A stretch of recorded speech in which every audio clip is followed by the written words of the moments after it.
Hello বন্ধুরা, সবাইকে জানাই শুভ সন্ধ্যার অনেক অনেক শুভেচ্ছা। আজ বৃহস্পতিবার, মা লক্ষ্মীর পুজো, তার সাথে রয়েছে আমার গোপাল সোনার সেবা। তো গোপাল সোনার সেবাটা একটু বেশি ভালোভাবে দিয়ে থাকি, কারণ গোপাল সোনাকে আমরা সকলেই ভীষণ ভালোবাসি। সঙ্গে আবার আজকে বৃহস্পতিবার, তো কাজের চাপটা একটু বেশি।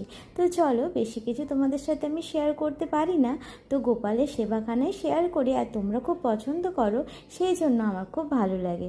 তো চলো, গোপাল সোনাকে ভোগ নিবেদন করে দিয়েছি। গোপাল সোনাকে সন্ধেবেলায় এখন দুধ দিই। প্রায় কয়েকদিন যেখান থেকে আমরা দুধ নিতাম, দুধ নেওয়া বন্ধ ছিল, বেশ কিছু কারণের জন্য বন্ধ ছিল। যাই হোক, গোপাল সোনার মনে হয় আবার দুধ খেতে ইচ্ছে হয়েছে, তাই দুধওয়ালা নিজে এসে আমাদের বাড়িতে আবার দুধ দেওয়া শুরু করেছে।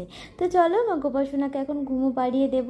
তো গোপাল সোনা দুধ খাওয়ার জন্য কিন্তু আমার মেয়েরও দুধ খাওয়াটা হচ্ছে, কারণ আমার মেয়ে এই 5 বছর বয়স অবধি একদিনও গরুর দুধ খায়নি। তো চলো, গোপাল সোনাদেরকে ঘুম পাড়িয়ে দিয়েছি। আজকে সেবাটা তোমাদের কেমন লাগলো অবশ্যই কমেন্টে জানিও। সকলে ভালো থেকো, আবার দেখা হচ্ছে তোমাদের সাথে পরের ভিডিওতে। টাটা।